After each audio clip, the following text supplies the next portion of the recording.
आप देख रहे हैं दबंग प्रहरी चैनल।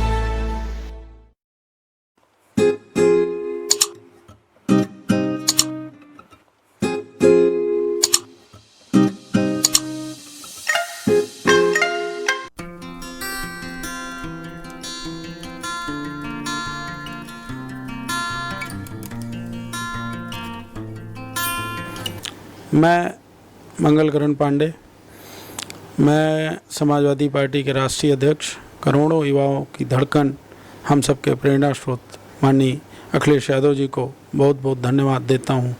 माननीय प्रदीप तिवारी जी, राष्ट्रीय अध्यक्ष लोहिया वाहिनी जी को बहुत बहुत धन्यवाद देता हूँ, जिन्होंने मुझे इस काबिल समझा और मेरे ऊपर इतनी बड़ी जिम्मेदारी दी, मुझे समाजवादी पार्टी का राष्ट्रीय सचिव बनाया। उसके लिए उनको बहुत बहुत धन्यवाद, उनका बहुत बहुत आभार। आप समाजवादी पार्टी में कितने अंग हैं? समाजवादी पार्टी में 4 प्रकोष्ठ हैं प्रमुखता, वैसे तो 18 प्रकोष्ठ हैं, लेकिन प्रमुख 4 प्रकोष्ठ हैं। समाजवादी लोहिया वाहिनी, समाजवादी युवजन सभा, समाजवादी छात्र सभा और मुलायम सिंह यूथ ब्रिगेड। तो आपकी वाहिनी क्या कार्य करती है? हमारी वाहिनी लोहिया वाहिनी समाजवादी पार्टी की एक तरह से पीआरओ होती है, समाजवादी पार्टी के राष्ट्रीय अध्यक्ष की सुरक्षा का काम करती है और अपने लोगों के साथ समाजवादी पार्टी का प्रचार प्रसार पूरे प्रदेश में, पूरे देश में घूम घूम के हम करते हैं और माननीय राष्ट्रीय अध्यक्ष की नीतियों को, समाजवादी पार्टी की नीतियों को, समाजवादी पार्टी की सरकार में किए गए विकास के कार्यों को जनता को बताते हैं और जनता को अवगत कराते हैं कि समाजवादी पार्टी की जब सरकारें रहती हैं तो कितना हम लोग काम करते हैं। आपको उत्तर प्रदेश के कौशाम्बी से चुना गया है। कौशाम्बी मेरा गृह जनपद है। मैं छत्तीसगढ़ 10 साल हुआ आए हुए, इससे पहले मैं कौशाम्बी में ही रहता था। सन 2001 में मैं कौशाम्बी का लोहिया वाहिनी जिलाध्यक्ष भी था और हमेशा मेरे फादर भी समाजवादी पार्टी में राजनीति करते थे, पंडित श्री राम आश्वर बच्चा पांडे जी, जो भी पिछली 8 अगस्त को इस दुनिया में नहीं रहे। और मैं भी सन 2001 से समाजवादी पार्टी का सक्रिय सदस्य हूँ, समाजवादी पार्टी की राजनीति करता हूँ। समाजवादी पार्टी की रीति नीतियों से प्रभावित होकर माननीय राष्ट्रीय अध्यक्ष जी अखिलेश यादव जी को पहली बार मैंने झांसी के एक सम्मेलन में सुना था और उनकी एक बात आज भी मेरे कानों में गूंजती है कि जिस ओर जवानी चलती है उस ओर जमाना चलता है। उनका यही एक सिद्धांत, उनकी यही एक बात मेरे दिल में घर कर गई और सन 2001 से मैं पार्टी से जो जुड़ा तो तब से पार्टी की सेवा कर रहा हूँ। और छत्तीसगढ़ में भी 10 साल हुआ मुझे आए हुए। माननीय राष्ट्रीय अध्यक्ष जी को पता चला, उन्होंने मुझे छत्तीसगढ़ का प्रदेश महासचिव बनाया। इन 4 सालों में मैंने छत्तीसगढ़ में जो भी मुझसे हो सका पार्टी की रीति नीति लोगों से बताई और पार्टी के विषय का कार्य किया। आज मैं फिर बार बार माननीय राष्ट्रीय अध्यक्ष जी को आभार प्रकट करता हूं, उनको धन्यवाद देता हूं कि उन्होंने मुझे अपना सच्चा सिपाही मानते हुए इतनी बड़ी जिम्मेदारी दी कि मैं राष्ट्रीय सचिव लोहिया वाहिनी बनाया गया हूँ।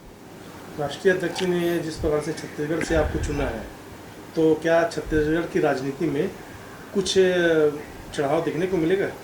निश्चित रूप से दिखने को मिलेगा। हम लोग इन 4 सालों में, जब से मैं पार्टी का प्रदेश महासचिव हुआ, हमने बहुत सारे कार्यक्रम किए हैं। आपके चैनल के माध्यम से भी लोगों तक सूचना गई है, आपके द्वारा भी हमारी कार्यक्रमों की बहुत सारे कवरेज किए गए और लोगों को बताए गए हैं। तो हम लोग यहाँ समय समय पर काफ़ी काम करते रहे हैं। हम लोगों का एक प्लान भी था कि हम यहाँ सदस्यता अभियान चलाएँगे, लेकिन कुछ ऐसी परिस्थितियाँ आज 1-1.5 साल से कोरोना की रहीं कि समाज के लोगों को एक जगह इकट्ठा नहीं किया जा सकता। कई लोग बीमारी की वजह से एक जगह इकट्ठा नहीं हो रहे हैं। तो निश्चित रूप से आने वाले समय में समाजवादी पार्टी, अब चूंकि राष्ट्रीय नेतृत्व से हम यहाँ हो गए हैं तो और व्यापक तरीके से यहाँ काम करेंगे और समाजवादी पार्टी बहुत ही एक अच्छे विकल्प के रूप में छत्तीसगढ़ में उभर के आएगी। तो क्या तीसरी शक्ति बनने की उम्मीद है? निश्चित रूप से तीसरी शक्ति क्यों, पहली शक्ति बनेगी। एक समय होता है हर चीज़ का। हमें अच्छे से याद है, एक समय विपक्ष था जब कांग्रेस की गवर्नमेंट थी तो भाजपा का एक भी सांसद नहीं हुआ था। तब भाजपा को सांसद दिया गया कि कम से कम एक मजबूत विपक्ष, क्या एक आदमी तो कोई विपक्ष रहे। तो ये तो राजनीति है, हम जनता के हित की बात करते हैं। उत्तर प्रदेश इतना बड़ा स्टेट है, इतना बड़ा प्रांत है, मेरे ख्याल से आप भी समझ लीजिए कि करीबन छत्तीसगढ़ से 20 गुना बड़ा प्रदेश है। और जितनी जन कल्याणकारी नीतियाँ और जितनी वहाँ पर व्यवस्था, जनता को विधवा पेंशन, वृद्धा पेंशन, बच्चों को लैपटॉप, विद्याधन, कितनी सारी व्यवस्थाएं माननीय अखिलेश यादव जी ने अपने शासन में की थी। अगर उनका नेतृत्व छत्तीसगढ़ को मिल जाए तो ये तो बहुत छोटा प्रांत है, ये तो पता नहीं कितना जल्दी इतनी तरक्की कर लेगा कि लोग इसको कहेंगे कि हिंदुस्तान में अमेरिका बना है क्या। तो छत्तीसगढ़ की जो भूपेश सरकार है उसका अभी जो चल रहा है, कैसे चला रहा है सरकार? देखिए, अब ये उनके अंतर कलह आपसी हैं। किसी भी परिवार, कोई भी पार्टी होती है, उस परिवार के उस पार्टी के जो सदस्य होते हैं वो एक परिवार होता है। ये अपना उनका पारिवारिक मामला है।